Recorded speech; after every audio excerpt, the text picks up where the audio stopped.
Hey, what's up? It's your favorite homegirl from Love and Vibes Podcast, and welcome to a brand new episode of Love and Vibes. Welcome, welcome, welcome, welcome.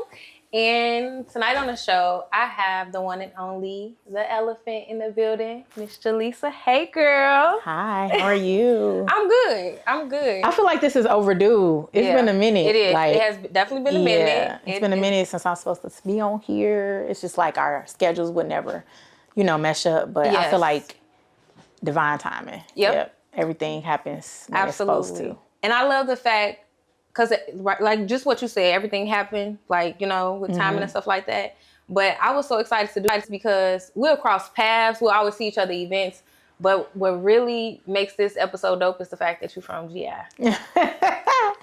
Gary. You know what I'm saying? From the 219. I love that. And I always see you doing things, like making moves, promoting, and you just do so much and working with different creators, artists, and so on. And your spirit, like, you are such a vibe. Like, the way you present yourself, you carry yourself like in your mom. So yeah, I'm like, this right here, this is needed. Thank you. This is needed. I'm excited. I thank you for that, because sometimes I'll be wondering how I come off. I know sometimes I could be like aggressive. I feel like that's a Gary girl thing. That's a Gary thing. I feel like a lot of people don't understand, like, growing up as a Gary girl, like, you always had to kind of like be rough. You're in survival mode. Yeah, survival mode all the time, right? And just like career-wise, I'm usually the only Black person and the only woman in the room. Mm-hmm. So I always have to be assertive. And, if a Hispanic do it, it'd be like, oh, that's feisty, that's sassy. Yep. But when we do it, it's rude or whatever. You're so angry. Why you so mad? I'm not angry. I'm literally making y'all like I'm standing on business. Like I'm standing in my shit. You know what I'm saying? Like, it's not rude, it's direct. But a lot of people feel like it's rude. So I thank you for that. Because sometimes I'll be wondering how I come off. And I know sometimes, like, it really just depends on when you met me. You know what I mean? Yep. Like, it really just depends on what year you met me. Like, sometimes people are like, oh, well, they said you did. I'm like, yeah, they met me, before this. I probably was. Or it's different. Yeah. It's so different. When we was talking in the group chat, was it last week? Yeah. It was last week, and, and Trill and me was talking and stuff like that. And even like the way you text or the way you we was conversating, and Trill was like, you ain't get offended about nothing. I said, no, I know Jaleesa, and I talk just like that. Yeah. Like, that's how we talk. Like, nothing. It's direct. Like, I remember the last job that I had, I moved up quick. I was a specialist, and then I went to supervisor, and then I went to manager really quick. Mm-hmm. And my manager, my boss, the director of the department, he gave me some feedback in one of my my one-on-ones, like my yearly thing. He was like, "You're very direct." And that was a con. And I like, how they send it to you and you can go back. And I said something about it. I was like, how is that? I'm like, we are in a very deadline-driven department, in a very, very like, I worked in gaming, which is like slot machines gaming. Oh, so yeah. So very, very deadline-driven. They would fine us for anything, like, when do we have time for fluff? You had pressure under your ass. Yeah, anyway. They're like, you're very direct. You could be, no, I'm not. I don't have the time for it. Like, there's no, how people don't reply to emails? That'll waste the day. Yeah. Fluff will waste the day. I don't care how your kid's doing. Where is my paperwork? Yeah. And why haven't you reported that you divorced to me? And now the board is asking me why you divorced. Like, little stuff like that'll get us a $10,000 fine. Absolutely. So when he told me that, I'm like, okay, what's the problem with that? I asked him, I said, am I rude? He said, no. I said, okay. That's what matters. Yeah, so he went back and he changed it. But yeah, he told me I was too direct. I think it's like that because of who you are a lot of times. Because when, somebody else do it that's not, one of us, I don't know. It just comes off like that. But I hate that. I really do. I used to, like, I'll say, like, the last few years, I say I try to change that. I tried to change it. Like, my approach at things, I think I tried to change it, but it just wasn't natural for me. Like, because it's not true. It just wasn't natural. But I will say, I'm at peace with a lot of different things, so it probably comes off softer because I'm not angry. You get what I'm saying? So, like, I'm not gonna say I'm not going through nothing, because we always going through something. Yeah. But I'm just like not in that I'm coming out of survival mode. You know, like I don't feel like I always got to prove myself. I don't feel like I always have to like per se. I don't know, like I don't got that guard up initially. Right. Sometimes you got to make people, you know, remember. Right. But yeah, but I'm still very direct. Like I just be wanting to get it. Like let's talk about it. Let's address it. Let's front and center. Yeah, like let's do it. When I get to that point, sometimes I know that I'm not in a space to do that because I'm gonna come out rude, or I don't have the maturity for it at that moment. I be like, yeah, I'm not gonna talk about it right now because I know. Need time to process it. I need time to process, and I need time to know how I need to approach you about it. Cause processing for sure, because I don't even know how I feel about stuff sometimes, you know? Right. So yeah. I like that. That's how I am. I like that. What school did you graduate from? I graduated actually from Ben Davis. My parents moved my senior year. Okay. I always wanted to know that. Like, I always knew you was from Gary. I just was like, dang, what school did she graduate from? I went to work. So okay. I was a Miller kid. I went to Nobel, KK. Okay. I moved with my mama. I was in Michigan for a little while. Okay. I came back and went to work. Girl, I thought I was cheating the system. So my mama moved to Vegas. Okay. And I'm like, okay, well, I'm about to go back to my daddy's house. I'm about to graduate some kids I know. And they moved my senior year. So So you still didn't even didn't graduate with kids I knew. But I mean, shoot, Ben Davis had a lot of Gary kids, so I did, you know, a little bit. But yeah, my senior year sucked because that was the year that Gary was on strike. Yep. So I came and I had to do night school because we was already behind. Okay. And then my second semester I did regular school, but what year did you come out? 2007. Was I going to work then? I don't think. So I graduated from Emerson, but I would go to work because I was on a modeling troupe. Okay. I was always up there. So that's why I'm like, I don't remember. I don't know if we ever crossed paths. Girl, very possible. It'd be so crazy when I'm talking to people. Yeah, you know, Gary's small as hell anyway. Yeah, so I be telling people, if I talk to you long enough, you my cousin. Or you know somebody that's my cousin that I grew up with, yeah, or my auntie or somebody. Like, that's why I be like, I ain't even dating nobody from Gary no more. My grandma passed. Like, my grandma was so good. I be like, what's your grandma name? And I'll call my grandma, I'm like, grandma, who is da-da-da? She be like, oh, no, I don't know them. Or she be like, oh, wait a minute. Is his daddy this? Which one is his daddy? She telling you about the family tree. Running it down. Like, I be like, nah, I can't even chance it no more because that's what I'm talking about. It'd be a little too close, you know, like literally. Like I said that about somebody, and I said that to somebody, and I was joking with him. And I swear to God, we share cousins. So his uncle married my great aunt. His great uncle married my great aunt. So we basically like cousins. Distant cousins, but cousins still. Yeah, we share cousins. Like it was crazy. I was like, yeah, see, that's why you said that's why I don't even do that. That's why I already know. I used to love me a Gary man too, but no, I'm cool. I'm scared now. I said that's okay. I'm scared. Home. I'm cool. Now, okay. What made you refer to yourself as the elephant? So I love this story. I was ready for this. Because it was an accident. So like I do marketing, digital marketing, anything on the internet, social media, ads. Every damn thing. Girl, don't get me started. I said I was gonna write a list of all the jobs that I done had, but digital marketing. So a lot of people was like telling me I was the GOAT at marketing. But you know, everybody always say GOAT, everybody the GOAT, you know, GOAT, greatest of all time. I'm like, nah, I don't want to be a goat. I want to be an elephant because that's my favorite animal. So I literally wrote that on Facebook one day. The next day, Fats, my friend Fats, sent me a logo. My name at that time was Jaleesa is Magic. That was my brand name. And he sent me a logo with an elephant as Jaleesa is Magic.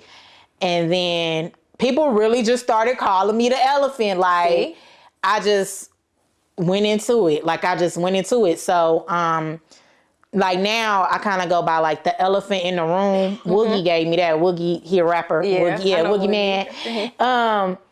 Big Woog, whatever name y'all want to call him. He was like, you should do a podcast called The Elephant in the Room.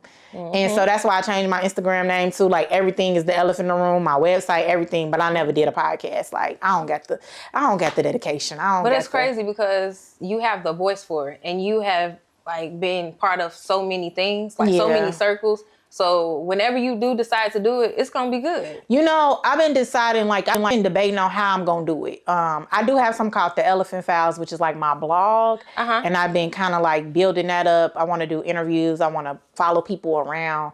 See, and you know, in that, and then I also been thinking about like just doing like 20 minutes weekly, talking, not audio, just talking. You know what I'm saying? Like choosing a subject that I want to talk about. It could be about motherhood. It could be about marketing, you know, different things, and just post it to that feed. I so like that. yeah, I've been thinking about it. Like I know that people like to hear me talk. Like I know that, I know I got that gift of gab. Like I'll use it. I mean, it's gonna come. What's best for me, you know, like I will never tell nobody that I'm gonna drop an episode every week, an audio episode or a video episode every week on something. That's just not, cause like I'm a real filler. If I don't feel like doing it, I'm not gonna do it. That's me. Yeah, so I hate that. Oh, that's me, and it can be a very bad thing for a person who is a content creator. Yeah, a creator. Yeah, it could be a very bad. Yeah, I'm getting out of it though. Like if I feel like it don't matter. Like with managing artists, I gotta show them like it don't fucking matter. You know what I'm saying? Like we gotta post this shit no matter what. But my personal brand, I still kind of like feel like that sometimes. But at the same time, I feel like that's authentic to me because I don't want to post nothing that's fake. You know what I'm saying? I don't want to be off when I post something. I don't want it to look like I forced myself to post it, you know? But I have that luxury. Like I could do that, but I still show up in other ways. I like that. That's so crazy. We can relate on so many levels when it comes to certain things. That's crazy. But all right. Now you already then mentioned a word. So I'm gonna ask you about this word that you just mentioned. What? Management? Yes. Who are you currently actively managing at this time? Okay, so right now, I have 4 artists. Okay. So management was something. So okay, I'm gonna start from the beginning. Okay. I got into local music, TGI Free. And you're not slick. You ain't took a sip of that wine. Shoot, she ain't girl. slick. Hold on. That's what we do on the show. Let's catch up. Yeah. You ain't slick. Okay, yeah, I'm catching up. Okay. I'm just talking. I got comfortable talking. Whew, that might get me in trouble though. Okay, so TGI Free. Tiffany invited me to a show. When I first moved back here, Tiffany invited me to a show. I won't lie. Before I went to this show, so many people have sent me their music. Not that I have a musical background or anything, just people, because I support people, period. Yes. Like, I am a supporter. Yes. Like, I'm not gonna lie, like, before I went to this show, I would share your stuff maybe, but I wasn't listening to it. Right. But let me also say, I won't listen to nobody's new stuff. Like, probably because my kids done played it a million times on TikTok, I wouldn't know a new song, but I was still listening to 90s R&B.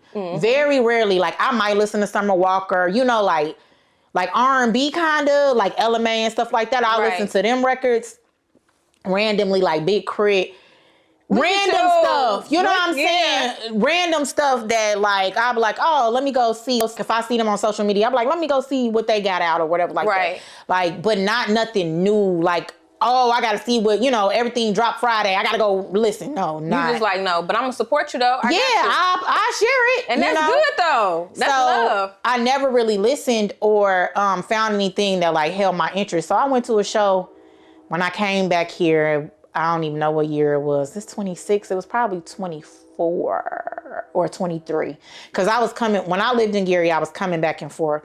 So it was either 23 or 24. You was coming back and forth to Indianapolis? Yeah, when I lived in Gary. Yep. I was coming back and forth. Because I was, you know, I still was working with people down here.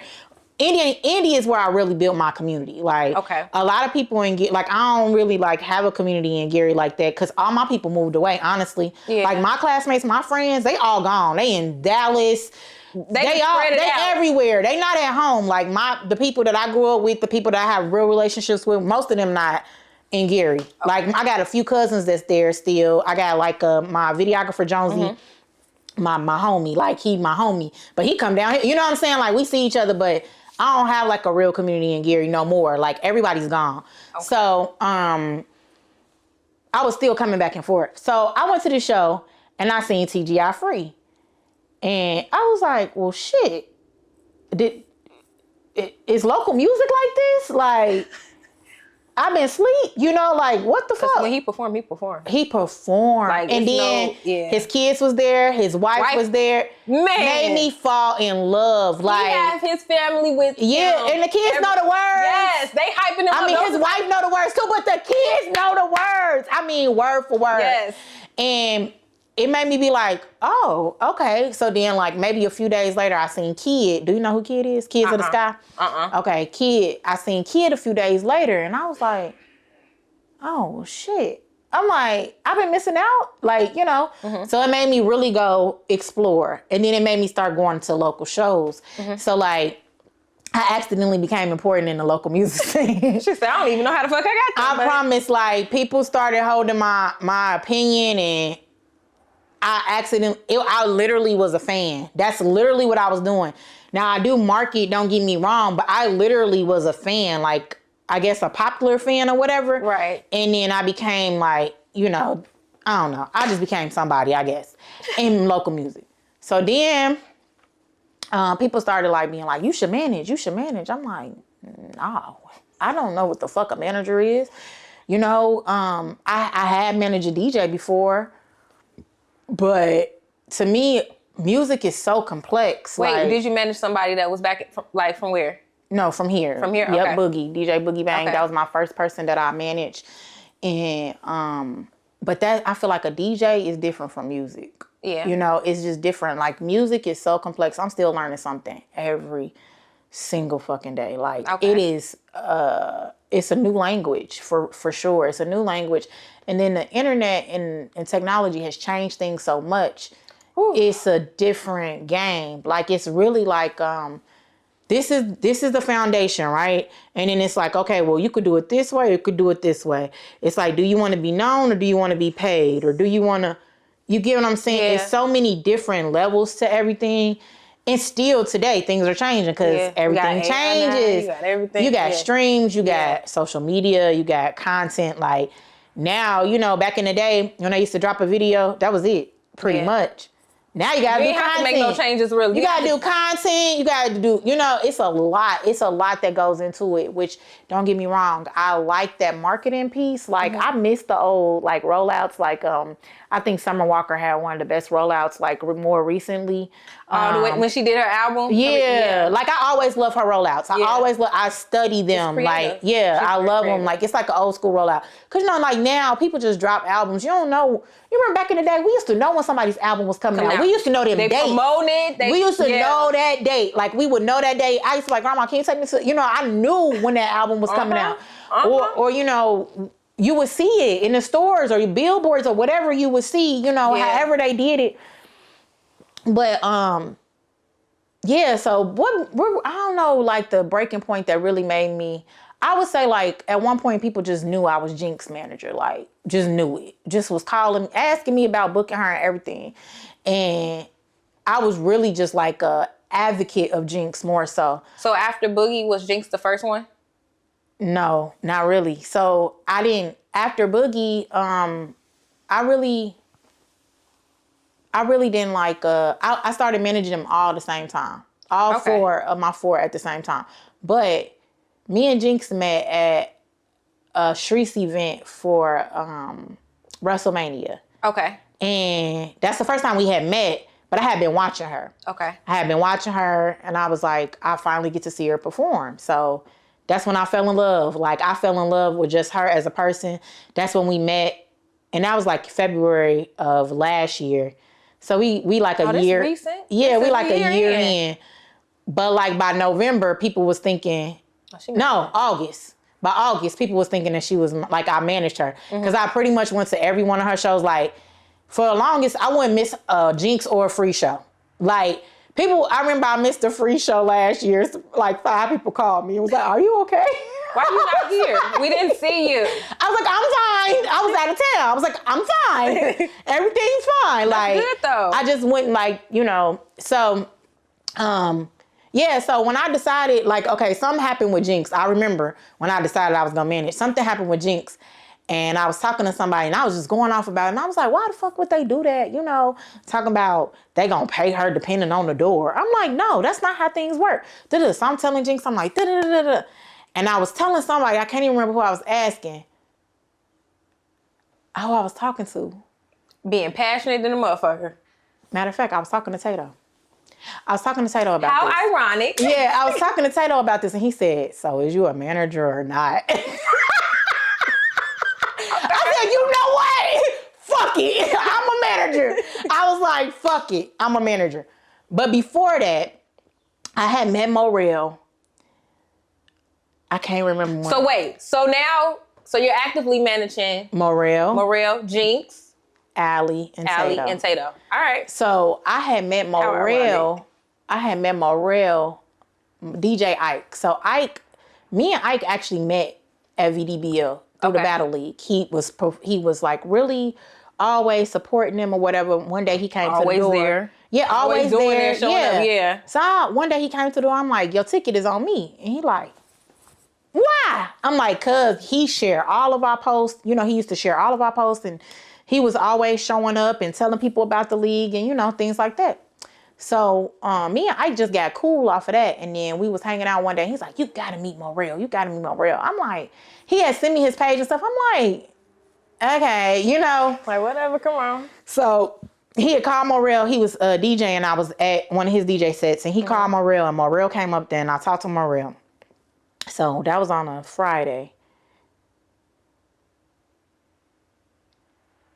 By Sunday, I had got him booked on the Music in Transit. Cause the dude, I had went with Jinx Saturday. Okay. And me and Ike went with Jinx. Ike was Jinx DJ. Okay. And then the dude that do it, it's funny because that day he was like, oh yeah, you're a manager, right? I was like, no, I'm not a manager. And he's like, in denial. He was like, okay, Jake. And he was like, okay. So then he posted later that night, he's like, I got an 9 a.m. slot for, you know, Music on the Transit who want to come, whatever. So I started calling, I call Hot Boys Aaron. I'm like, hey, Aaron, call Jake and tell him that's my slot. Tell him that's my slot. So me, Morel, and Ike went to Lafayette. It was in Lafayette. And from that day on, Morel just told me I was his manager. I'm like, I'm not your manager. Like, I'm not managing. He put it in his bio and everything. He said, so that's how I became Morel's manager, because he just decided I was. Allie, I've known Allie probably. Allie is my little sister's best friend. My little sister is actually married to Allie's twin brother. Oh, she in the family. Like family, but they was friends first. Like I'm talking about like since 8th grade. My sister about to be 30. Oh yeah. Like. Okay. Yeah, like family. Yeah, that's family. And I didn't even know what a manager was. I asked Allie to manage her like 10 years ago, or like 7 to 10 years ago. I was like, you should let me manage you. Girl, I didn't know what that was, but I knew she could sing. And I felt, I was like, you should let me manage you or whatever. And she was like, okay, but yeah. So. People trust you. Yeah. So one day, I don't know, Allie randomly wrote on Facebook like, Jaleesa, will you manage me? I'm serious about 2026, da-da-da. And I was like, sure, Allie. Like, this is like after I had decided, like, maybe I will try, you know? And then Tato, I met on Facebook. Tato wrote me on Facebook. He thought I was already a manager. He thought I was somebody in music already. He was like, would you listen to my music? And I was like, sure. I'm like, I'm not a manager. Like, I don't, I told him, and he's like, seemed like you got a good ear. He's like, would you listen? So he sends me this file, this drive, and I can't even tell you how many songs was in there. So I'm listening, I'm like, okay, oh wait, he could really rap. Hold on, he could rap. I'm like, wait a minute, he could rap. And then I'm like, I'm confused. So I went to go look him up. I'm like trying to look up socials. I'm trying to look up music. I found one song. I was like, so you just be going to the studio because you be bored, or like, what's up, And then he was like, nah. He was like, he was like, I don't know, He was like, initially I used to just go to the studio to get it out, and then I was done. I would never have to listen to the song again or whatever. And I was like, okay, all right. And yeah, so that's that's when I said, okay, these gonna be my 4. Like, And you probably put some fire up under his ass now, so he probably be. Oh yeah, he definitely. Yeah, I think I was he about definitely to say, I like. was waiting for that part. Nah, he definitely like. Okay, I'm an artist. You know, now like he definitely like. Yeah, he can rap. Like, I mean, I know talent is not. You know, talent ain't everything. Don't get me wrong, but he got some stories to tell. Like on some real shit. Like I'm excited for the world to hear it. Like That's for what's real. up. Yeah. That's what's up. What are 3 things you've learned about yourself when being the elephant? Not being Jaleesa, but being the elephant. 1, people will hate you because of the way people love you. Yeah. My grandma used to tell me that all the time, but it was because I was the first grandchild on both sides. So that was the first niece and the first nephew. I mean, not the first niece, and I was They first couldn't niece. stand you. No, like literally, like even grown people in my family, still to this day, they be treating me crazy. And I just don't talk to most of them, or I just, I'll put them in their place. Or Right. whatever. But my grandma used to always tell me, they're going to hate you because of the way we love you. And I used to think she was crazy. When grandma's always got them sayings. And when you're young, you're not getting into it. So people like, that's one thing that I realized, like people will genuinely just not like you because of the way other people love you or gravitate towards you or, support you just naturally. But I feel like I put out so much support, I deserve whatever I get. I probably have done it 5 times over, but I'm not putting it out for the support. It's just like a genuine thing that I do. Right. Another thing, I learned that my communication wasn't that good as I thought it was. Like, I feel like as Black people, Black children, as raised as a Black child, I feel like a lot of things that I learned communication-wise was in the corporate setting. Because, as a kid, what? A child's supposed to be seen and not heard. And, yep. You don't have no feelings. You don't have no right to feel no type of way. So I feel like a lot of communication skills I got later. And I feel like after like being diagnosed with anxiety and ADHD, I understood a lot of things. Like the things that I thought I was saying or the way that I thought I was saying them wouldn't necessarily be what I was actually saying. Okay. So I worked on that a lot. And I still have things to work on. Like I'll go back and read a message a million times. I'm like, dang, did I say what, do they understand? Or I even call them like, hey, you know what I'm saying? This is what I meant by that. I want to make sure that's how it's coming across or whatever. So sometimes I over communicate now. And then another thing that I learned is like my 100%, my 50% be like P-Life's like 200%. Okay. When it comes to what? Everything. Like sometimes I overthink. This is a reality. This is not me being cocky. Like sometimes I overthink or I think I'm not doing enough and I'm exceeding people's expectations. Like beyond. You get what I'm saying? Like, so really I could say like I'm harder on myself. Like, I overthink a lot and the overthinking, can sometimes hinder me. Like like when I overthink, I just go to sleep sometimes. And I'll be finished with a website or something. And I done looked at it too many times and I'm like, oh, I don't like it. And then like my client will text me or something the next day or something like, hey, just checking in. I'm like, and I'll send it to them like, okay, well, I'm going to send it. And they could just send me the edits and they love it. So overthinking can be a gift and a curse. That's what I'll say. Okay. Are you proud of yourself? Yes, now I am. As of recently, I've decided that I am proud of myself. Why did you laugh as of recently? Because if you would have asked me that a few months ago, I probably would have been like, no. I'm learning how to live in the moment. Because I've always been a person that be like, I'll be proud when I do this. Right. I'll be happy when this happens. When I get this done, I'll be happy. Right. But I'm starting to like enjoy the moment and be proud of the things I have done today. Like today, I got the venue for my release party. I'm proud of my goddamn self. I know that's right. Like, I have to just take the moment and be like, okay, bitch, you did this. A few months ago, this would have like, them not responding or, the things that you had to go through it or the money that you spend would have like took you down or you know what I'm saying? Like, I'm just learning how to be grateful for those steps, like, be present. Yeah, be present and be grateful for that. Like, pat myself on the back. Like, it's okay to celebrate myself in the midst of it. Like, Absolutely. yeah, I still got shit to do. I still need shit, to do things. I carry my laptop everywhere with me. My phone is on airplane mode. I'm going crazy. I'm wondering, what's going on. Mm-hmm. Who texted me or whatever like that. But like, I just had to learn. Like, yeah, I'm proud. I'm proud of myself. I am. Yes. I like that. I like that. So your shirt. What does your shirt say? Let me see this shirt. The logo code. Oh, it says Heavy Step ENT. You see? All right. So Heavy Step ENT. What's that? So this is my management company. As you know, I'm the elephant. Right here. It's really a movement. So when I wanted to start this Heavy Step ENT, I wanted this to be a platform for artists. This is my management company. Don't get me wrong. This is my for it right now. Is it like you got branches underneath it? Is that how you're doing it? Eventually, yeah. Okay. So I want to educate people as I'm learning. Right. Because I'm learning so many things that I know. Like when I go ask somebody else, they don't know nothing about it. Right. And so and that's a part of my management. Like, hey, what's up? It's your favorite homegirl from Love and Vibes podcast.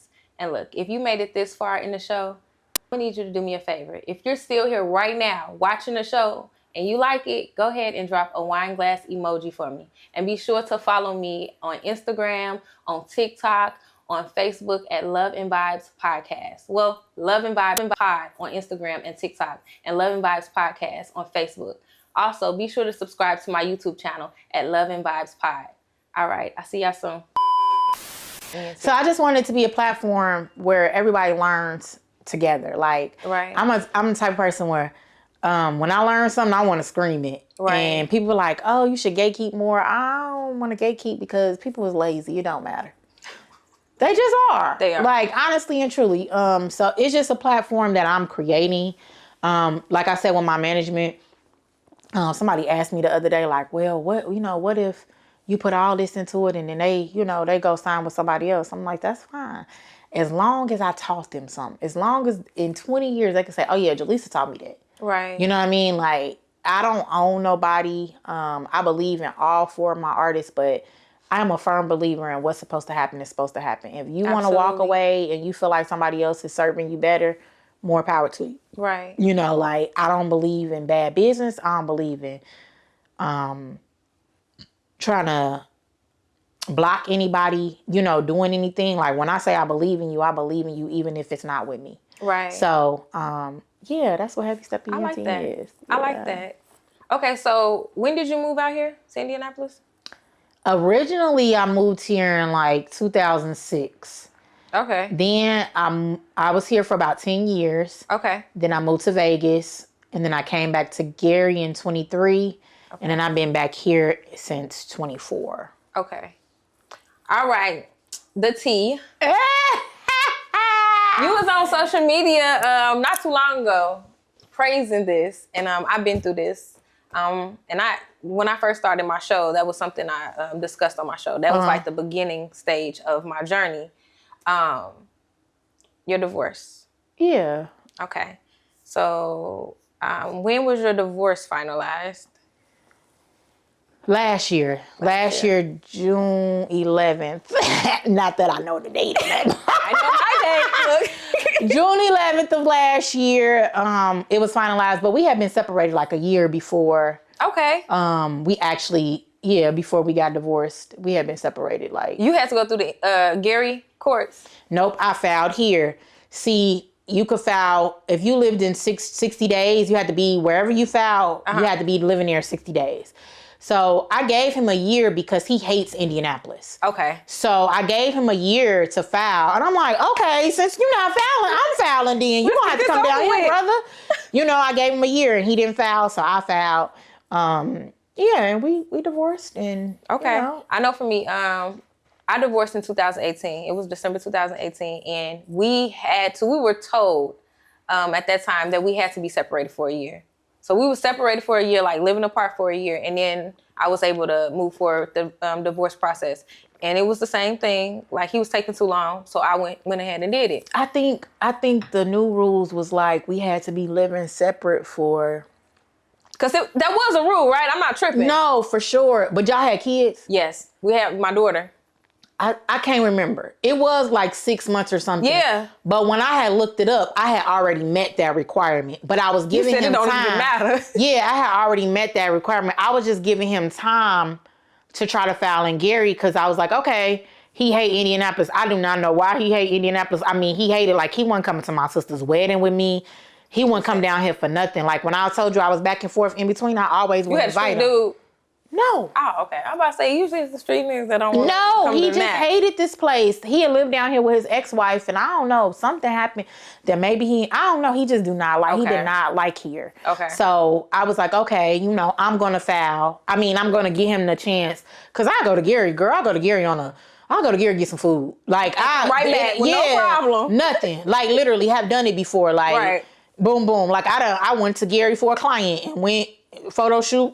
Came right back same day. Like, no, that's right. Yeah, so, it wasn't nothing for me. And I love excuse to go get me some food. But, yeah, so I was just waiting or whatever. So we divorced. What else you want to know? How long were you married? 2 years technically, but we was separated. A year? I only lasted 7 months in the house with him. Okay. So we was probably like together, married in 9 months maybe, because we got married in Vegas, and then I moved to Gary. So we was married like 2 months before I moved in the house. What did you learn from that? First of all, don't move in with nobody until you know them. Like, I don't give a fuck what people talking about. I would never get married and then move in. I know, in the Bible and all these things, like, you don't know nobody till you live with them, for sure. I definitely believe that. Yeah, like, that's the number one thing that I would say I learned. The second thing I learned, like, it ain't no rush. Yeah. Like, we got married because one day we was talking and he was like, well, we buying a house together. We might as well get married. And I was like, you know what? Yeah. But I'm a Pisces, and I always said one day I want to wake up and get married. Like, I just want to. Y'all living a dream. Yes, a dream. It's like, whatever. Come on, let's do it. So I used to always be like, I just want to roll over one day and get married. Like, I don't want it to be no big to do. I still feel like that, but. Right.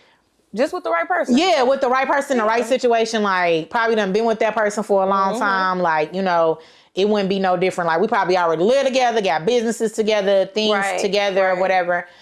And another thing I learned is to be with somebody who can handle who you are. We dated long distance, so I think that I have a really hard problem with dating. I really do. Because a lot of guys can't handle me dealing with so many people. They just don't like a hard-working woman. I don't think that's what it is. I really, truly feel like they don't understand it. Mm-hmm. Like, I feel like if people took time to really understand, number one, what I do and my personality, like, I'd rather be at home, but I'm working. You get what I'm saying? And I don't, like, romantically, I'm very selective. Mm-hmm. And you got to understand me. Like, I'm a geek. I'm weird. So, like, you really have to know me for me to even, like, give you any kind of, like, play. You get what I'm saying? So, like, if you understand that about me, then you would understand, like, I'm not flirting with these niggas.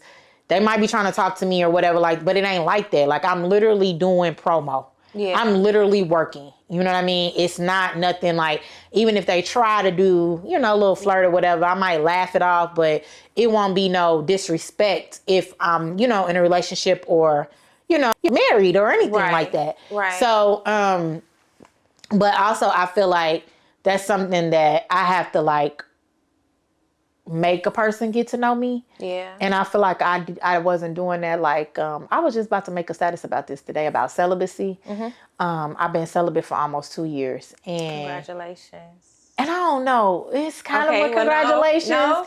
It's kind of a congratulations. I think that is amazing. I'm overdue. Don't get me wrong. Okay. She's like, because I don't congratulate me. I am ready. I'm really trying to get the shit. I'm ready. But what it made me realize is that, like, niggas really don't be liking you. No. Like you more worried about, do I like anal play versus, I don't like no tomatoes. Yeah. My nigga, you got me a sandwich with tomatoes. And I'm curious. I hate tomatoes. But you know what I don't like sexually. You know everything. Like, but you got me fucking tomatoes, my nigga. Like, what? You got me extra tomatoes. You know what I'm saying? It's like this generation, I feel like it's so microwavable. Everything has to be done fast, quick, in a hurry. Nobody wants to take their time with anything. Yeah, they're like, hurry up. I think that, and you know, taking sex off the table really just filter out so many. Yeah. Like, it's this dude that I used to talk to. And he found me on Facebook. I don't know, Facebook, Instagram, from one of them. And we exchanged numbers. And I told him I wasn't sexually active. He ain't text me back yet. I had somebody like today. I looked at the message just to make sure, because it made me think about the status I was gonna make. It made me think about it, and I went to go look to make sure that he hadn't texted me back. And I was cracking up. I thought it was so funny because it's like, damn, okay, you know, I love that for you, my nigga. Like, stand on your shit. You know what I'm saying? Like, if that's what you own, that's what you own. So like, it just taught me, like, just divorce is a big fucking deal. Marriage is hard. Like, marriage is hard. I felt like I was in prison. And I know that's probably the wrong thing to say. Out of all things to say, why do you feel like you was in prison? Because I married somebody who I really didn't know. Like, he was... Y'all didn't have no type of friendship or anything? We did have a friendship, but he had a problem. You know what I'm saying? Okay. And I didn't really know how deep the problem was until we lived together. And I'm just not a type of person that's about to argue with you every single day. Yeah. And I'm just not a type of person that's like, you can't, like, when you going through something, you can't do anything for me. You have to do it for yourself. Absolutely. I don't want you to get sober for me. I don't want you to. And I'm not saying I was perfect, because one thing about me is once I check out, I get a little disrespectful. Once I check out and I just feel like it ain't no fix, I check out. You know what I'm saying? So I'm not saying I was perfect. I never would say I'm perfect. It taught me a lot of things. Like, maybe marriage ain't for me. Yeah. Or maybe, like, the next time I'm in a relationship or a marriage, it has to be our rules. Like, not what society wants. But I had this conversation before we got married, but like, I guess we need to write them motherfuckers down. You know what I'm saying? Like, for real, like, don't tell me what you think I want to hear, because then it doesn't work. Like, we're not going to work. We're not going to be good, you know? But yeah, it taught me a lot about myself. It taught me about my kids. It taught me about things to look out for. It taught me a lot. Like, the shit ain't easy, and it ain't no perfect, it ain't no answer, it ain't no perfect answers. It taught me a lot about dating, things to look for. And yeah, like, divorce ain't no hoe. Like, it ain't no fucking hoe. Even though I was at peace with my decision, I was happy about it. Like, you know, I had a stepchild. I don't talk to her no more. Yeah. I tried to sever that relationship, you know. I don't know really, you know, how that went on that end or whatever. I tried to still talk to her. Like, that hurt my feelings. Yeah. That's why I like always just like, I'm not dating nobody with no kids, because I don't want to get attached, you know. Like, I'm not even like a kid person, but if I'm interested in you, of course I'm interested in your kids. You know what I'm saying? So, yeah, it was just like a life lesson. It was just a lot. And I'm just happy I made it out. Like, out of prison. Yeah, dead ass. Like, that shit felt like prison. So are you dating right now? Are you trying to date right now? Or are you giving yourself time? No, I mean, like, I'll talk to a few people, but then nothing heavy, nothing super serious. Like, I don't feel like I could give a relationship fair attention right now. Right. I got a lot of stuff going on. My baby about to graduate. She about to go into adulthood. You know, she got special needs. How many kids you have? 3. I did not know that. Yeah. I only know about your daughter, Ari, which is your oldest, right? Yeah. I know about her because of the project. Uh-huh. But I did not know you had 3 kids. Yep. They stair steps too. Ari 18, Angel will be 17, Amira will be 16. I love that though. Yeah, they stair steps. Yeah, that is so they funny. Right. They used to call them the triplets at daycare. And it's so funny looking at you because you're a mom, but you do so much. I'm so used to seeing you on social media and just doing so many things. Or at people be like, I didn't know you had kids. Now let me tell you about that. I used to be a bail bondsman. Okay. People were like, damn, what you didn't do? But I did everything. I used to be a bail bondsman, so I didn't after when I was doing that, I stopped posting my kids a lot. No, that's, you know what I'm saying? Because it was like weird. Like, you know, you never know who your friend, who you bailed out, or they might be ducking and dodging you, might try to do something to your kids. You know what I'm saying? Yeah, absolutely. So I really just kind of like still followed suit after that. And then now they older, like, they got their own little lives and personalities. Like, I'll post them every once in a while, but that's really why a lot of people don't know I got kids, because I stopped posting them when I was a bail sponsor. Yeah. Like, I was like, nah, you know, we not doing that. Because I ain't gonna play by that. Yeah, we not, you don't need to. Because, you know, like, I watch a lot of true crime. And, you know, people be like so sick. They be like looking at what time you post, you getting your kids. They look at the car line. Yes. They'll zoom into the school and shit. I'm like, nah, I'm not doing that. Yep. So that's why I don't post my kids a lot. But it's no secret. I got 3 kids. They my mamas. I know that's You know what right. I'm saying? They my they think they my parents. But you got girls. My oldest 2 are girls, and then my son is the youngest. Is that he the chill baby. one? Your son, is he chill? He real chill, but he think he my daddy. Okay. Yeah, he definitely a boy mom. Like, Those I mean, parents. he's a boy, but I'm a boy mom for sure. Like, he be calling me like, hey, where you at? Like cause he lived with his dad, but he, you know, split time. Mm-hmm. So like, if I be out past like 12, he be like, I'm just calling to check on you. You know, where you at? I love that. I see a location still in the same place, or he'll be like, what was I at? One time I was getting my car fixed and I had to keep going to get different parts. I was like there for like 4 hours. Like, I see a location been in the same place for a long time. It looks rural. I'm like, I'm fine. That baby said, I'm not playing about you, Mom. Yeah, he don't play. He don't play no games. So yeah, yep, I got 3 babies. That's what's up. Now you have, what you doing so much and like traveling and so on. You're from Gary. You live here in Indy, but you also lived in Vegas. Yeah, I lived in Vegas for like 5 years. Okay, how was the transition, like going to Vegas, moving back here? Like, how was that? Because I used to stay in Vegas too. I hated it at first. You didn't want to come back?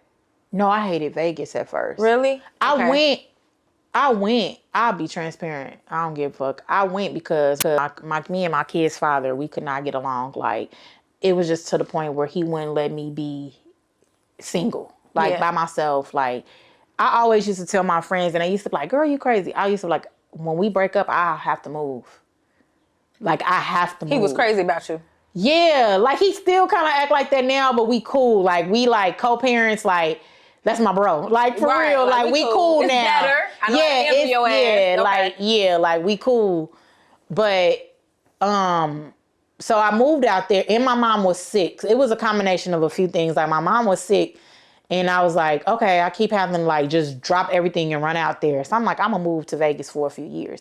I moved out there the year before COVID. No, I moved out there 2018. Okay. And I was gonna move back literally like January 2020. Mm-hmm. And then I got a promotion. Okay. And then COVID happened.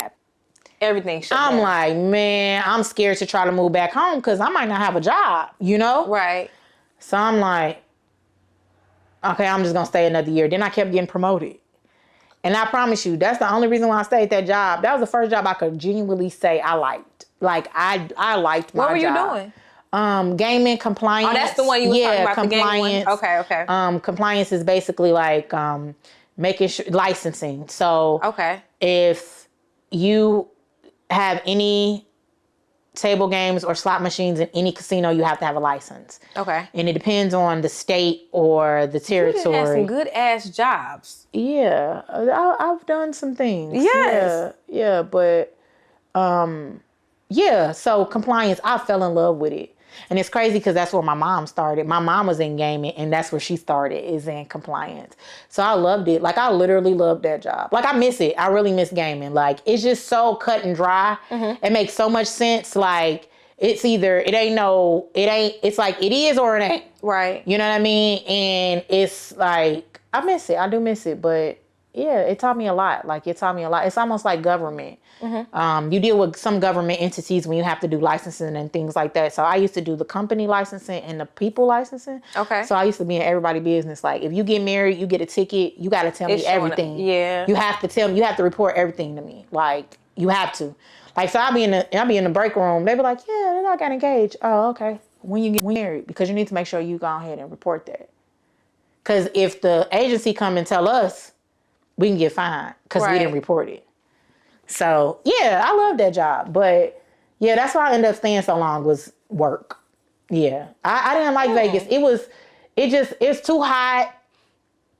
If you're not a gambler, it ain't much to do. Because that's all they do. Yeah, it ain't much to do. But I enjoyed it for what it was. Don't get me wrong. Like, I enjoyed it for what it was. I enjoyed my time there. Like, it really showed me so much, like, how behind Indiana is. Like, accessibility-wise, job-wise, I remember, like, my first week. I remember my first week there, girl. We hit gold on something. They came around with an alcohol cart.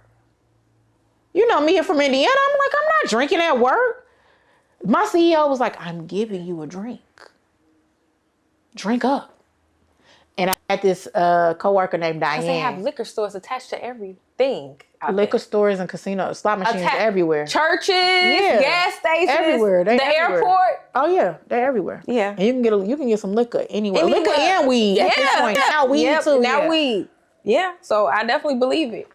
Well, so like I just moved to Georgia. Well, I need to stop saying just because it's been 9 months. Like, what advice would you give to me? Because I'm still like in that process of getting adjusted. Get outside, go on Facebook and find them groups. That's how I found out about everything in Vegas. It's like a lot of black groups in Vegas. Like it is even a Gary group in Vegas. I believe it. Yeah, like I believe it. But they older, but still they would tell you like, this a good beauty supply. This person do good braids. This person they looking out for you. Yeah, like a whole little directory in there. Get in the group Facebook groups. Like you will find your community in that. Like that's how I found everything in Vegas. I mean, food. Cause I lived like closer to Henderson, closer to the Strip. I love Henderson. So like kind of like more so like. Suburban, right? Mm-hmm. So like I had to find out about like East Las Vegas. Like where can I go to a real beauty supply? Where can I go get some real soul food? Where you know what I'm saying? Yeah, like where is a black club?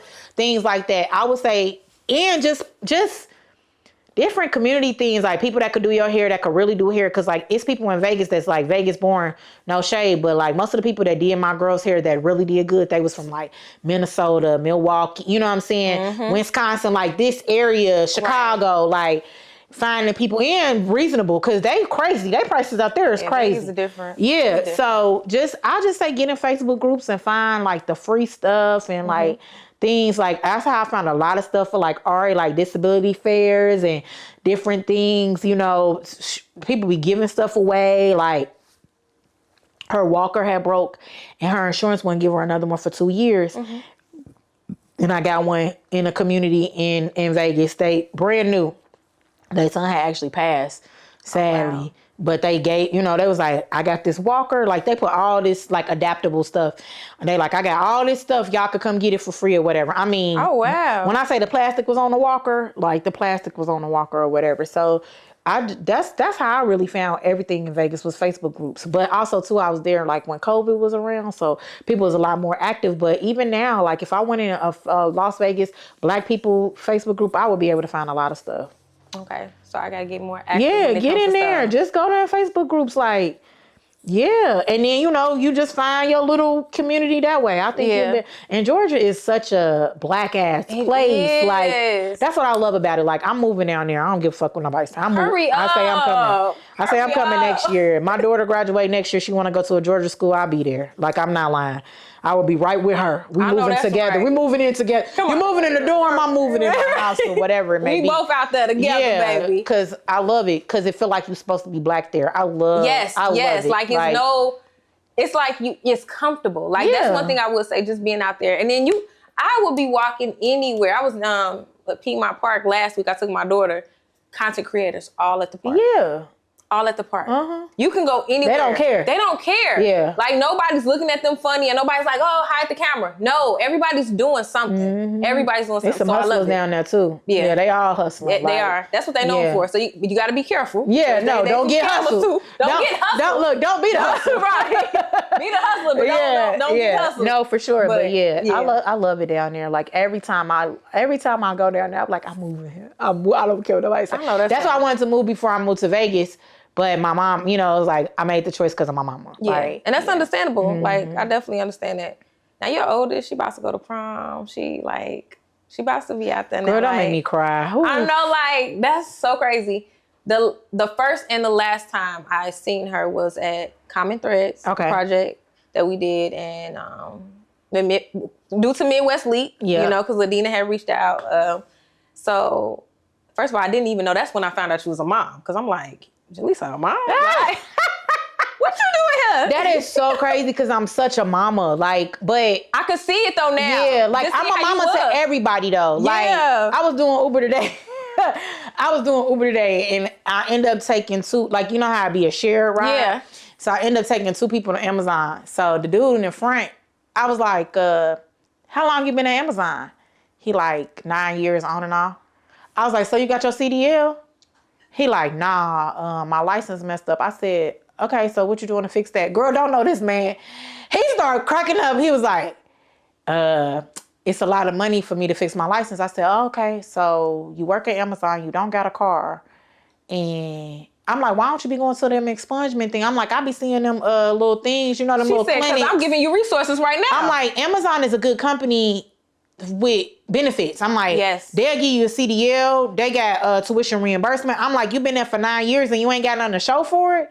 He was like, nah, you right. He was like, I should have did it during COVID because they was doing a lot of relief. I said, okay, well, you did it. So now what you doing?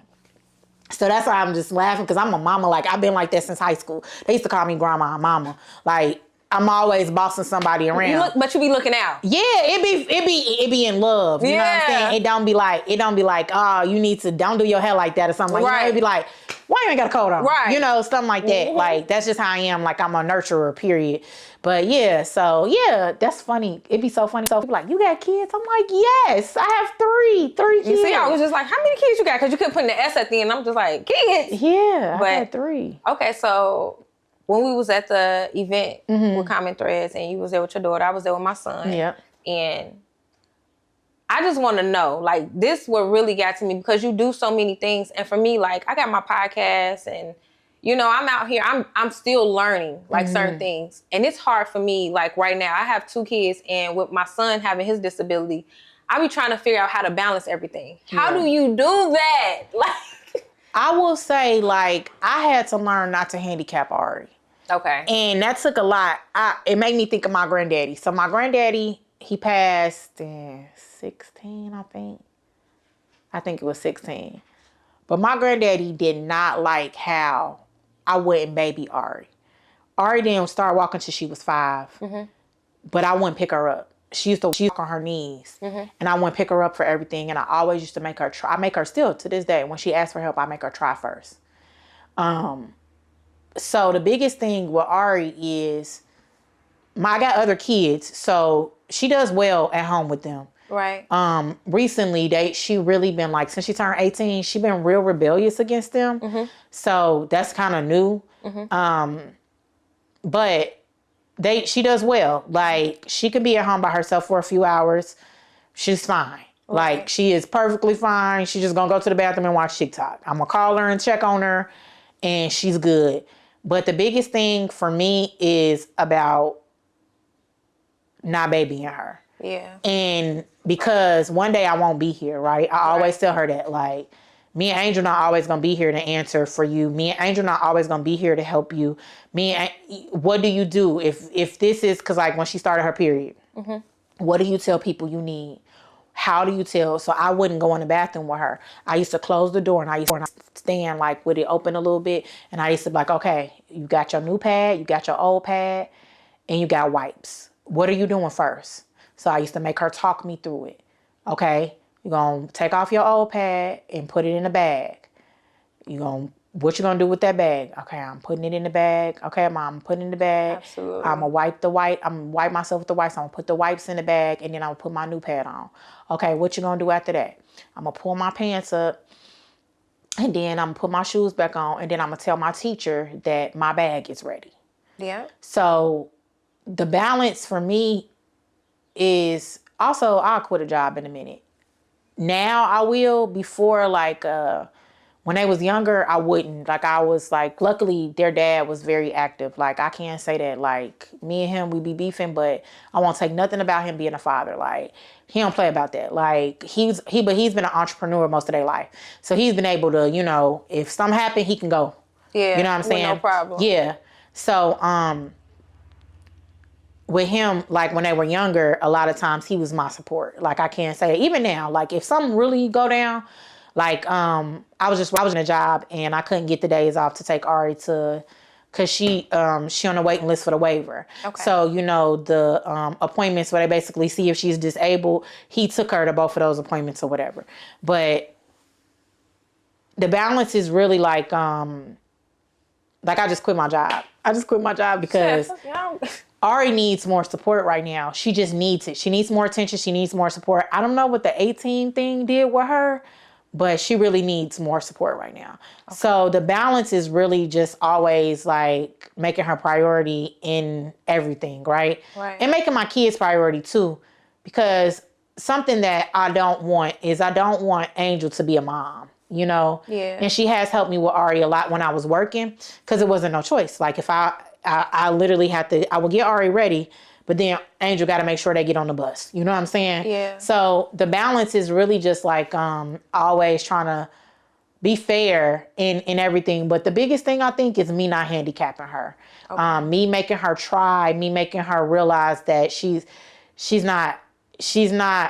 disabled, don't get me wrong, but like, right. Girl, you can try it, you can do it. Like, I don't care what nobody told you couldn't do. You got to try it first. Like, right. You know, we won't be here one day. And I always tell her that, like, one day me and Angel will not be here. So you have to advocate for yourself to, number one, try to do it. And then number two, teach somebody how to do it. Yeah. So I think that's the biggest balance for me. I like that. I'm still learning. He's only 5, but that's how I am at this moment. And it's hard because some days I do want to help him a little bit more. I do certain things. Then other days it's like, okay, no. And my family and his father's side of the family, they always say, they're like, no, he can't do this, he can't do that. I don't take him here. And I'm like, I'm not doing that. I treat him just like I treat my daughter. Yeah. I don't do that. If he does something and I put him on punishment, like, I do the same. He doesn't. Yeah, because you can't. My thing is with special needs kids, like Ari, she can't walk far, right? Right. But that don't stop me from taking her to like certain stuff. Now, some stuff I'm just like, nah, I'm not doing it because the parking is messed up, and I know she's not gonna be able to enjoy. And then it takes away from the other kids. You get what I'm saying? So sometimes I'll take them somewhere. And then, like, I'll take her somewhere else. You know what I'm saying? Like, I'll have her be with my sister, or, you know what I'm saying? She don't go to this certain thing. And then, you know, I'll take them and let them have fun or whatever, because I don't want to rob them of that experience, because I know Ari can't walk that far or whatever like that. But at the same time, you don't never know how they're going to react until you take them. Yeah. And I learned that too. Like, I used to didn't take my kids places when they was little, because they was little. Mm-hmm. And then I started learning, like, shit, they ain't never gonna know how to act if you don't take them nowhere. That's true. What I'm saying? Like, they not gonna know how to sit still if you don't take them nowhere. So the biggest thing with Ari is, like, I'm just realistic with it. Like, and she don't like loud noises, so I'm not gonna take her. You know what I'm saying? It's like, I learned my kid, but at the same time, you can't handicap them, because one day they will be in this world without you, and there are some things that they just have to adjust to, and they'll never adjust to it if we don't expose them. Absolutely. And that's how I feel. That's exactly how I feel. And you know, one of the biggest things that I told my sister the other day is that I realized real late, some shit is personality. It's not a disability. Yeah, it's their personality. Exactly. My son's smart. Yeah. He's so Ari smart. Ari is so smart. He'll give you this look on the corner of his eye like, yeah. Like, he know what he doing. When I say Ari got a mouth on her. Oh, see, yeah. A mouth. Like, a mouth. So I be telling people, like, sometimes it's personality. It ain't that they disabled. Yeah. Right. Don't get me wrong. They still have a disability, and of course their comprehension can only go so far. But some of that shit is personality. Absolutely. Yeah. I believe that. You gotta go with that. Mm-hmm. I believe that. All right. So you got a listening party coming up. When is it? May 8th. That is a private listening party. So I don't know if y'all see me on social media, like serving people. Yeah, serving people. Creative as fuck. I saw a post and people tagging. First it was one post, then I started seeing 2, then I'm like 3, and I'm like, she's serving people. And like, I just got served at home. And I'm just like, oh my goodness. It was DJ Top Notch. Do we still go by that? DJ Top Notch. Yep. Yeah, he was posting it. And I'm just like, now she out here serving I need to post him, but I got him in his drawers. Oh, damn. I gotta like do the little, the little like, thing, the little censor thing. Where you get that idea from? Suge Knight. Your ass is crazy. Yeah, you the female Suge Knight, huh? Yeah, Suge Knight. He Your ass had that as a profile picture a while back too, I think. Yeah, me as Suge Knight. Wait till you see my photo shoot. That don't make no sense. That's crazy. When Suge Knight, when he launched Death Row, he sent out subpoenas. And so your ass did that. Mm-hmm. I still got some people to serve too. That is funny. I let it die down, let people think it was over. But I still got some people to serve. Coming back. Yeah, but May 8th, that's the listening party for the Elephant Files. My album, I'm like DJ Khaled. People like, it's so funny because everything. It's so funny because no. That's music, how I feel. I feel like when I see you on social, I'm like, she's on everybody's page. Yeah. You're at every event. Everybody knows I've been sitting down. Like, but yeah, but I don't know, like my two sides of my family, like my mama side of my family and my daddy's side of my family, it's like, it's so many, I got so much family, actual real family, period. On top of me, you know what I'm saying, do what I do. Like, I know so many people, but a lot of people is because, like, even if I never was a marketer, I got so much family, like, real cousins, like, blood. Everybody related. Is my cousin, like, dead ass, like, real family. And then I grew up with my stepmama, so her side, too, and they got a big family, too. So I got a lot of family, period. Yeah, like, everybody know who I am, like, everybody know who I am, aside from being the elephant. Like, before I was the elephant, like, everybody know who I was because I just got a lot of family. And my grandma was really like, my grandma knew everybody. So, like, the people call me Little Phoebe all the time, and I don't even know who they are. But that's how I know how they know me. You know what I'm saying? So, I got a big family, period. So, yeah. Okay, so the listening party, May 8th. Yep. And it's for your, what is it? You said the Elephant Files? The Elephant Files. That's the name of my album, yeah. Okay. Tell me about the release party. What's that for? The release party is public, so it's for everybody. I'm selling tickets. It's May 23rd, same day as Melanin in May. I hope they ain't. Woo. Yeah, I'm doing Melanin in May too, so I'm doing interviews at Melanin in May.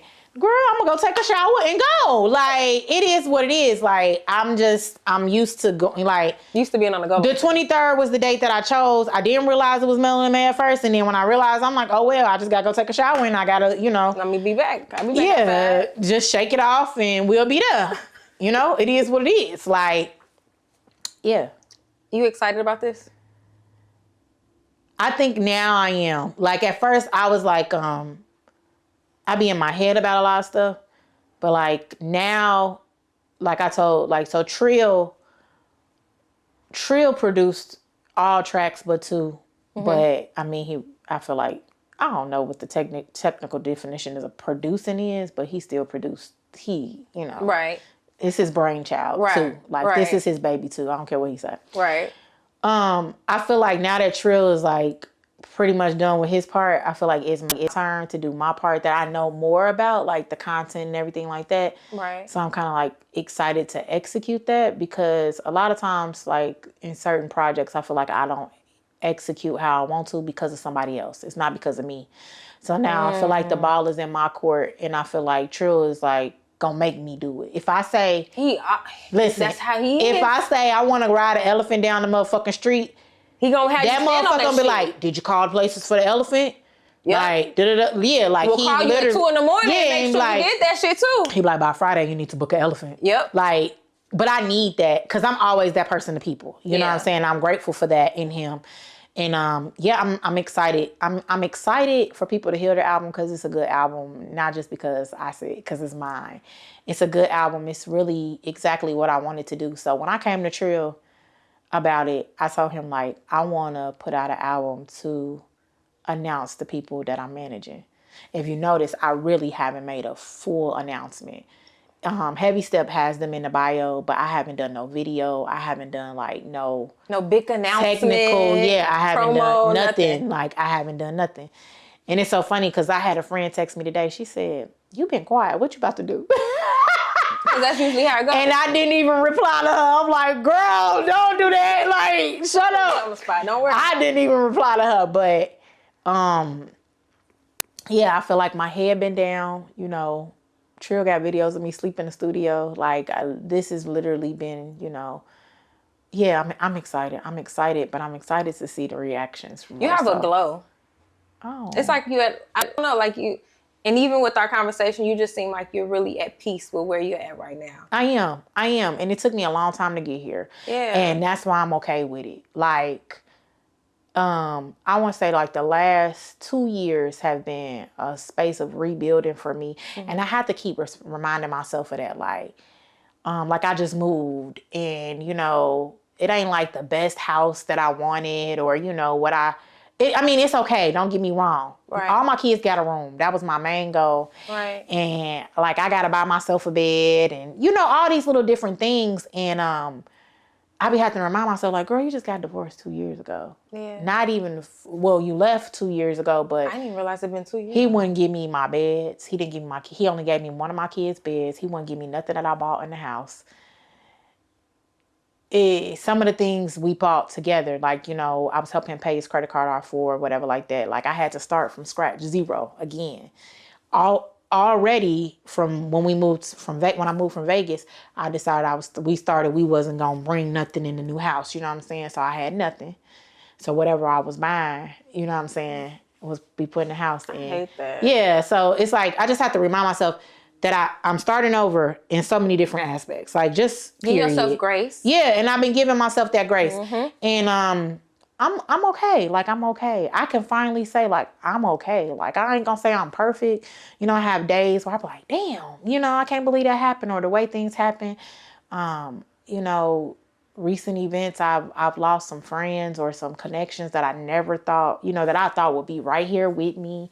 But I'm at peace. I'm at peace with everything. And I know that I have not done anything vindictive on you know what I'm saying? Like my actions have not been vindictive. Right.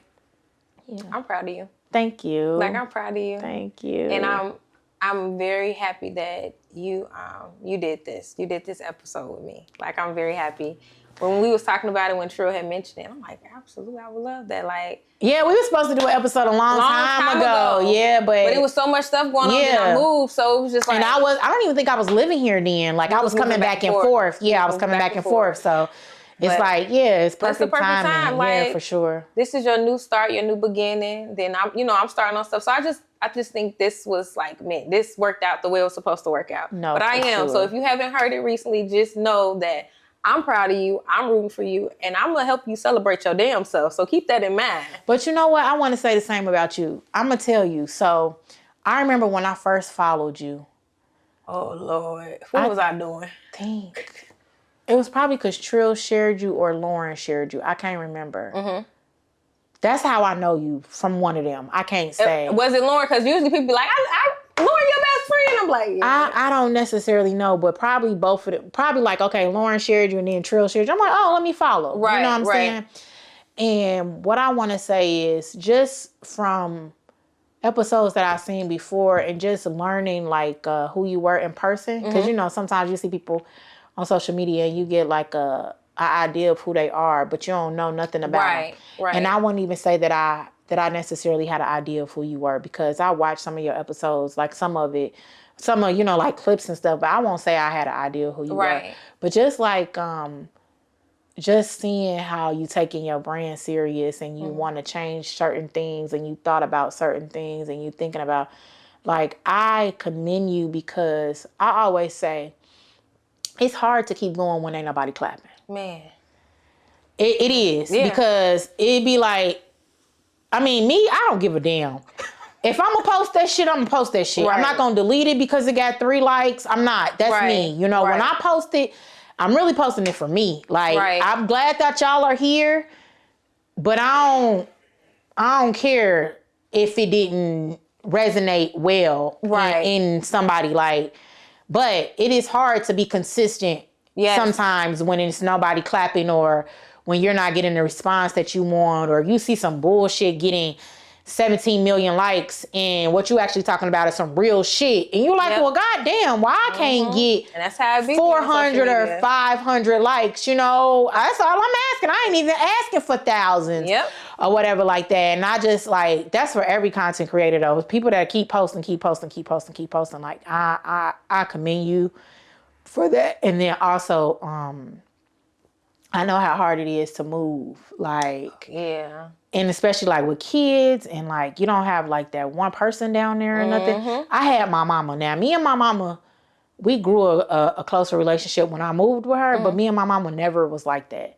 I was her oldest child, don't get me wrong. When she went wrong, she gonna call me. Right. You know what I'm saying? Don't get me wrong.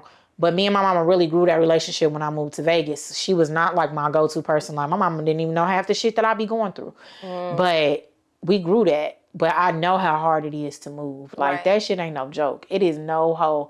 And it be like, girl, I'm telling you, when I lived in Vegas, one day I was like, I had Googled how long it would take me to drive home. I was like, I'm just gonna take what the fuck I could fit in my car and my kids, and I'm gone. Fuck this. Like, I was homesick. I'm like, I don't know nobody out here. These people chance are I get. weird. These, you know what I'm saying? It's hard. So I just want to give you your flowers. Like, just hold on. Like, if you there, and if it's a good environment for your kids, just keep going and just find your community there. I'm telling you, they there. You just gotta find them. Like, you just gotta find them. And I know it's gonna take time. I keep telling myself that. That's why I was so excited to come back home. Yeah. Like, granted, Gary is my home, but Indianapolis is where it started. I was here for 7 years, so it's like, I call Indianapolis my home. I mean, Indiana is my home, period. Right. Like, that's how I feel. Like, I'm just going to start saying I'm from Indiana. Because Gary, I mean, I love Gary. Don't get me wrong. But, like, when I moved back to Gary, I was like, why in the fuck did I do this? Because I didn't know nobody there. Like, my community and everything I had built was here. Right. And, I mean, shit, I got people from Gary that I'm friends, you know what I'm saying, that I knew from Gary or whatever. Like, my Gary community is here as well. But I was like, oh. Like, it just was different, you know? It was just like, this is not what I'm used. Like, I built my community here. So, like, I was like, that's why I was up and down the highway. I'm like, I gotta go. Like, this is the community I know. I could do whatever I want to in Indy. Look, that's still home. Yeah. But, I could do whatever. I got my community out here. I could do whatever I want to in Indy. Like, I swear, whatever. I could call. Ain't nobody gonna tell me no. And if they do, I'll call somebody else. Period. Or they're gonna tell me no today and then I'm gonna call tomorrow. But we're gonna try again. Next day. So I mean, it is what it is. I'm a 219 girl all day, but Indy is where I really like. That's where I went outside at. Like, I really built community here more than anything. I like that. We gotta do this again. Sure. We gotta do this again. They're gonna see more stuff, and us on more things. But I just want to say we have to do this again because I enjoyed this, and I can sit up and just ask more questions and be talking. But I know, like time. So But thank you. No I appreciate problem. you. This was definitely a vibe, and y'all make sure y'all stay tuned. Miss Jaleesa, aka ThaElephant. You gotta shout out your handles so people know where to find you at. Okay, so I want y'all to follow Heavy Step. Heavy Step ENT. It's all together. It's on Instagram, Facebook, TikTok. If you want to follow me, I'm Jaleesa ThaElephant on Facebook. ThaElephant in the room, THA room. I ain't that ghetto. THE was taken, okay? So it's ThaElephant in the room. It's creative though. Yeah, it's ThaElephant in the room. Okay. On all social platforms, but I'm more active on Facebook and Instagram. So you can follow me. Y'all follow her. Yeah. And don't be in her inbox asking her 50 million, 11 questions. You get that, don't you? It's becoming more. I don't know. It's funny because now I feel like people are scared to ask me questions. People used to ask me a lot of questions. Did it get on your nerves? What, when they ask me questions? Like when you get so many, did you get to a point where so many people were in your inbox asking you questions? You like, look, just book with me. It just depends. Okay. Like, cause sometimes I connect with people in public. True, I always talk about me. Why you in the club drunk talk about marketing? They start asking me. Right. I got excited about what they was talking about. But I'm getting better with redirecting people to my website. But a lot of times it'd be a genuine conversation that we started somewhere. Right. And I'm like, write me. Like, for real, I want to finish this conversation. Or if you have questions, I want to tell you because I started social media marketing in a time where it wasn't a lot of Black social media marketers. Right. And it was so much gatekept information. I paid a lot of money for bullshit. You know, I had to figure out a lot of things by myself. So a lot of stuff that I tell people, I'm not worried about. Like I like to give information. I like to tell it, but sometimes I do be like, yeah, stop fucking talking to me, because number one, I done told you what to do and you're not listening, or number two, you just, you know, like at this point, yeah, you need to book because you asking too many. Like you damn near want me to give you a marketing strategy. You know what I'm saying? This is a class. Yeah. Right. This is a console at this point. No, we're not doing that. So yeah, they'll get it. It just depends, but I'm my team, like, we running social. Tiff talk about me all the time, but when Tiff with me, baby, you ain't getting no information out of me. Tiff gonna be like, oh, here, this how you can book a consult. Yeah, I like that. That's how it's supposed to be. I mean, for sure. That's because I will give free game and things that I could charge people for, but that's genuinely how I started.